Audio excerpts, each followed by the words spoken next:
ঠাকুর, মা, স্বামীজির শ্রীচরণে ভক্তিপূর্ণ প্রণাম জানিয়ে আজকের নিবেদন শ্রী শ্রী সারদা মহিমা স্বামী প্রভানন্দ। পর্ব 2। আশ্চর্যই মা। তিনি তার পোশাক আশাকের বৈভব, সামাজিক মর্যাদা, আধ্যাত্মিক শক্তির গরিমা নিয়ে অপরের নিকট হতে কখনো দূরে সরে যাননি। সকলের সঙ্গে মিলে মিশে যেন তাদের একজন হয়ে গিয়েছিলেন। কাশিতে এক নবাগত মহিলা তো গোলাপ মাকে ঠাউরে নেয় শ্রীমা বলে এবং শ্রীমাকে গোলাপ মার সেবিকা বা সঙ্গী বলে। শ্রীমা তার দেবীত্বকে পিছনে ঠেলে দিয়ে মানবী মাতৃপ্রতিমা রূপে সবার সম্মুখে উপস্থিত হয়েছেন।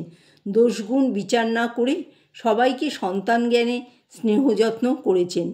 36 জাতের ভক্তের এঁটো কুড়িয়েছেন। একটি ঘটনা, মায়ের কৃপাধন্য বিভূতি ঘোষকে শ্রীমায়ের কাছে তৃপ্তি সহকারে খেতে দেখে তার গর্ভধারিণী রোহিণীবালা মন্তব্য করেন, বিভূতি এখানে তো বেশ খায়, আমার ওখানে মাত্র এত কটি খায়।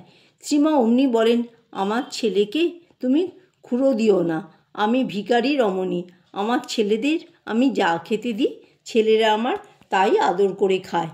এই প্রসঙ্গে স্মরণ করা যেতে পারে প্রতিভাবান সত্যেন্দ্রনাথ মজুমদারের মানসে বিধৃত শ্রীমায়ের ভাবমূর্তিখানি। তিনি লিখেছেন, দেখেছি মার আশীর্বাদ পেয়ে কতজনের জীবনে বিচিত্র পরিবর্তন ঘটে গেছে। লোভী নিষ্প্রিয় হয়েছে, নিষ্ঠুর দয়ালু হয়েছে, ধনগর্ব পাণ্ডিত্যের অহংকার নত করেছে মাথা। কিন্তু ঘনিষ্ঠভাবে অনেক বৎসর দেখেও প্রত্যক্ষভাবে তার মধ্যে অলৌকিক কিছু দেখিনি। ঠাকুরের মতো কথায় কথায় তার ভাব সমাধি হতো না, ভাবমুখে অতীন্দ্রিয় রাজ্যের কথাও বলতেন না। অতি সাধারণ শুচিশুদ্ধা হিন্দু নারীর মতো স্নেহময়ী জননী ছাড়া তিনি যেন আর কিছুই নন। প্রায় সারা জীবন মা সংসারে কঠোর পরিশ্রম করেছেন, নানা রকমের কষ্ট সহ্য করেছেন হাসিমুখী। তিনি ছিলেন সর্বাবস্থায় সহিষ্ণুতার প্রতিমূর্তি, ক্ষমারূপা তপস্বিনী, অদূরদর্শী। তার কথায় বার্তায় সর্বদা প্রকাশিত হতো অপরের জন্য কল্যাণ আকাঙ্ক্ষা এবং তার অতৃপ্ত সন্তান বাৎসল্য।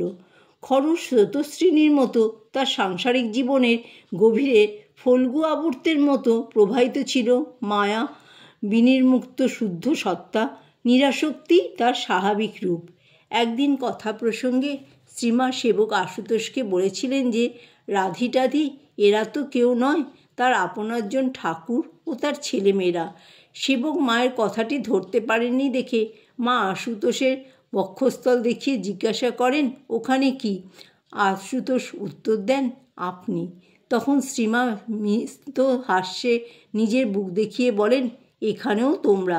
এতে মায়া নেই, এ বড় টান।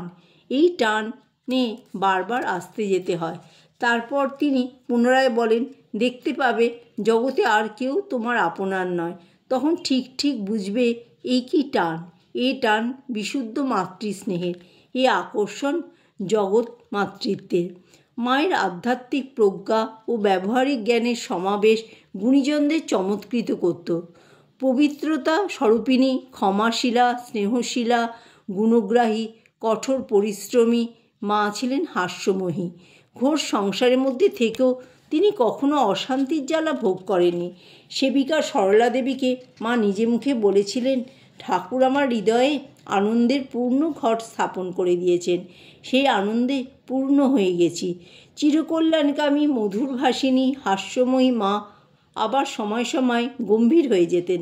সে সময় তিনি যেন এক ভিন্ন ব্যক্তি।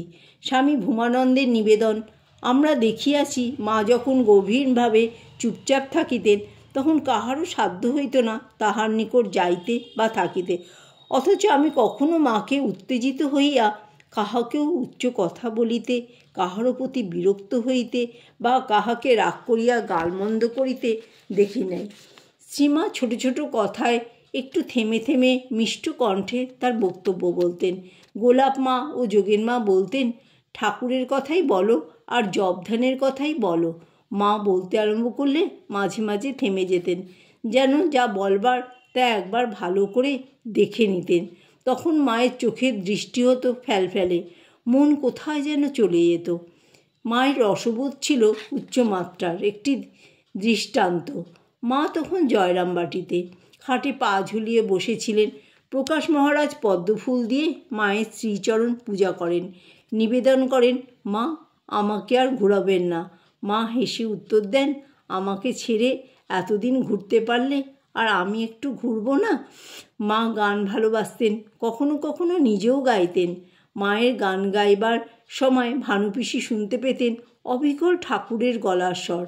সেবক আশুতোষের বারংবার অনুরোধে মা গিরিশবাবুর কণ্ঠে শোনা একটি গানের কিয়দংশ গেয়ে শুনিয়েছিলেন। মাকে স্বামীজি গান গেয়ে শুনিয়েছিলেন, শারদানন্দজিও অনেকবার শুনিয়েছেন। একবার তপানন্দজি জয়রামবাটিতে বেশ কয়েকটি গান করেছিলেন। অনেক রাত পর্যন্ত গান হয়েছিল। গ্রামের বহু লোকের জমায়েত হয়েছিল। মা খুব খুশি হয়েছিলেন। একবার ইন্দ্রদয়াল ভট্টাচার্য, পরে স্বামী প্রেমেশানন্দ, মোক্ষদাবাবু প্রভৃতি কয়েকজন জয়রামবাটিতে এসে মাকে কয়েকদিন অনেক গান শুনিয়েছিলেন। শেষে মাকে ঘিরে কীর্তনও জমে উঠেছিল। জয় মা শারদা।